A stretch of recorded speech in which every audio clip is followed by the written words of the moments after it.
seem quite sensitive to danger, Mr. Ezio. You have never missed a target, have you? Guten Tag. No, those aren't the right words, are they? Those, of course, are not the right word, Charon. Good day, timekeepers. How have you all been holding up? So, have you guys seen the latest PV for the collab? Assassin's Creed X Reverse 1999. I mean, who saw that coming? It's probably the most unexpected crossover, but hey, I am not complaining. And the best part? This isn't just a CN-only special. It's launching simultaneously on both the CN and global servers. Biggest event in the game so far? Absolutely. Am I hyped? Also yes. But okay. Let's not get too distracted by Ezio's hidden blades. I promised you guys a Charon guide, and here it is. Charon is our newest Spirit Afflatus, functioning mainly as a sub-DPS with auxiliary support features. His L2D art? Pretty slick. He's supposed to be a personification of death, or something adjacent to it. A bit of a Grim Reaper, but with a horse and some flair. Honestly, he gives off big Shinigami vibes, the kind who doesn't scream, just calmly guides lost souls to the afterlife while listening to lo-fi beats on horseback. And what's up with the poppies sprouting from his chest? Apparently, they symbolize peace and dreams, which is poetic, eerie, and weirdly comforting all at once. Definitely one of the more mysterious and layered designs we've had. Though, I can't help but feel like he shares some design DNA with Aleph. Maybe it's the whole cryptic death energy thing. Or the edgy but wise look. Could be just me, but let me know what you think in the comments.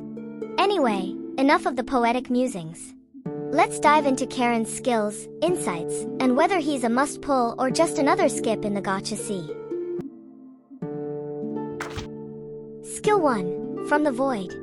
AoE attack that deals 200% to 500% mental damage to all enemies. Charon also gains shockwave stacks and applies Fear of Death to enemies for 2 turns.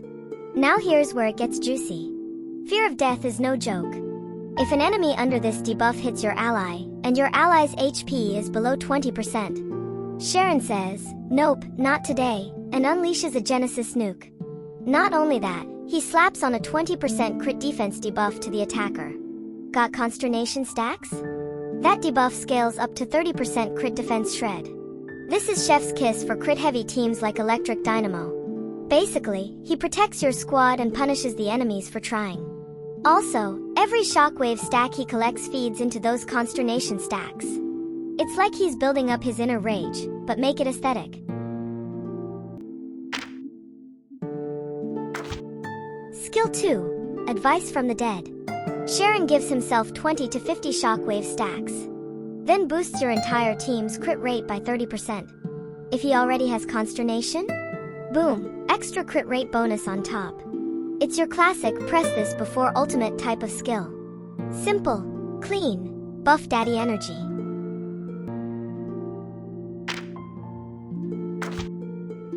Ultimate, New Blooms of Life. After casting his ultimate, Charon destroys all current skill 1 and 2 incantations.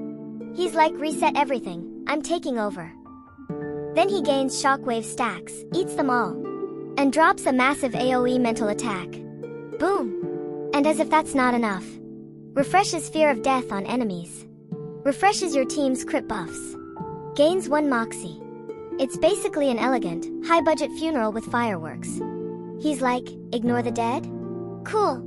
Now eat this full team AoE for disrespecting my ancestors.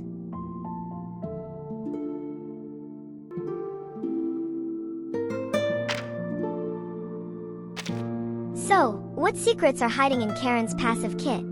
Let's spill the tea.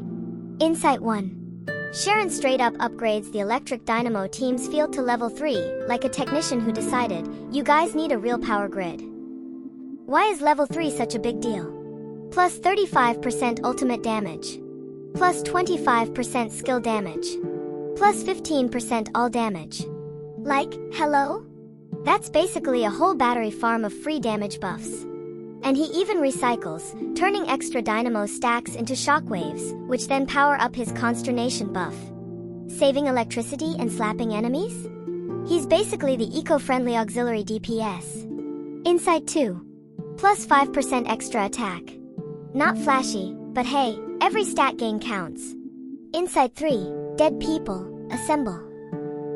Charon shows up to battle already loaded, gaining bonus moxie depending on how many spirit or intelligence of Flatus allies are vibing with him. With Lucy around, it gets even better. Her passive slices enemies when they die, and Charon's fear of death just jumps right in like. Hey, there's more! Charon isn't just part of the Electric Dynamo squad, he's the missing puzzle piece that completes the Holy Trinity with Lucy and Ulrich. Together, they don't just zap enemies, they haunt them with style. As for Charon's resonance, Prioritas crit rate, then ultimate might, and lastly attack stats. This is the resonance setup for him. A good attack balance with decent crit rate. Charon's best in slot Psycube buds yet to bloom is quite interesting. This Psycube amplifies fear of death counter damage and also improves the electric field buff, increasing allies' crit damage up to 24% at max amplification. Lucy players are eating good with Charon. If you have not leveled up his Psycube, alternatively, the third commitment is also a viable choice to use for Charon temporarily. The other alternative would be on the Hand of Time. This Psycube has good pen and crit damage to boost the overall DPS.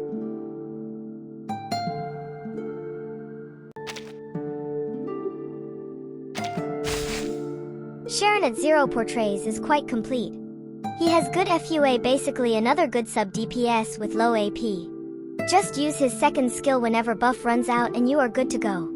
If you are a whale, you can unlock at least one portray for him. Otherwise, I personally would not recommend getting any portrays for him. Electric Dynamo team final setup will be comprises of Lucy, Ulrich, Charon, and healer Ezra. Charon is the final Voltron piece that unlocks full team synergy.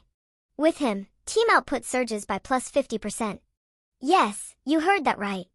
50%. After building full shockwave stacks, Charon's ultimate hits 5 times in a row. That's not an ulti. That's a thunderstorm with receipts. And now? The whole team starts off with 90 Dynamo, meaning you instacast a level 3 electric field right from round 1. Lucy? She's fully juiced and ready to drop her ultimate by round 2. That's one full round faster than before. There is no end to this misery. Encryption complete. Faraday's miracle. Sacrifice holds meaning only in its morning. Life is delicate and easily lost.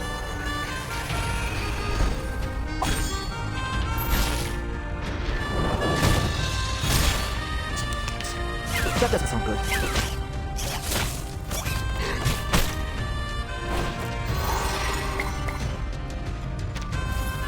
Leave it to me. I'll handle the tech support. Charging. Alright, time to crack some codes. Power from the solar. An adequate sample. Target confirmed. An accurate reading.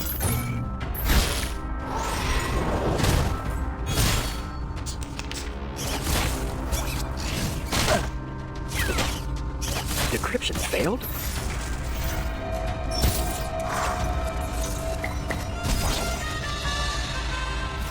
A perfect algorithm. One that can only... Within can place you. Doom awaits within. I'll handle the tech support. Loading. A perfect algorithm. One that can only exist in theory. Light. Within can place you. Alright, time to crack... Charging. I will help you. Cherish life.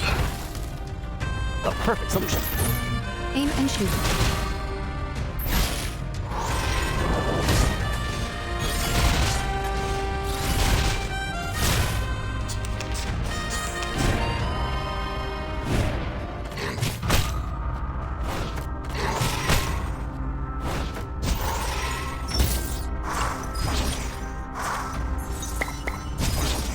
Leave it to me. Loading. A perfect algorithm. One that can only exist in theory. Doom, but there is no end to this misery.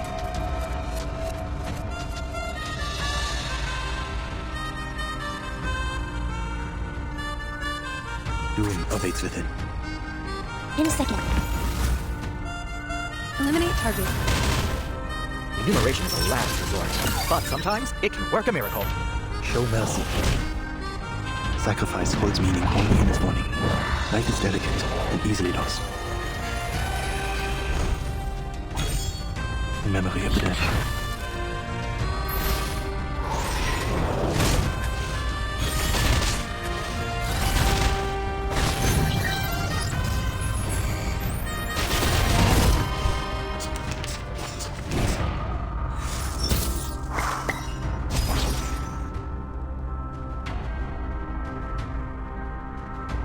Loading.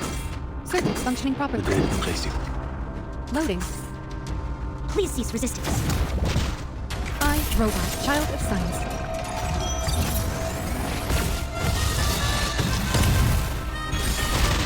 Verzeihen Sie mir. Faraday's miracle.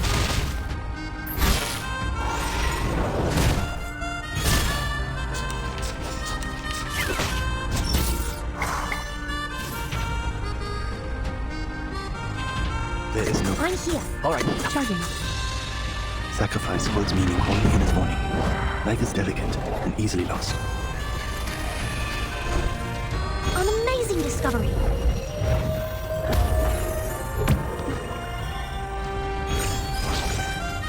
An accurate reading. Eliminate target.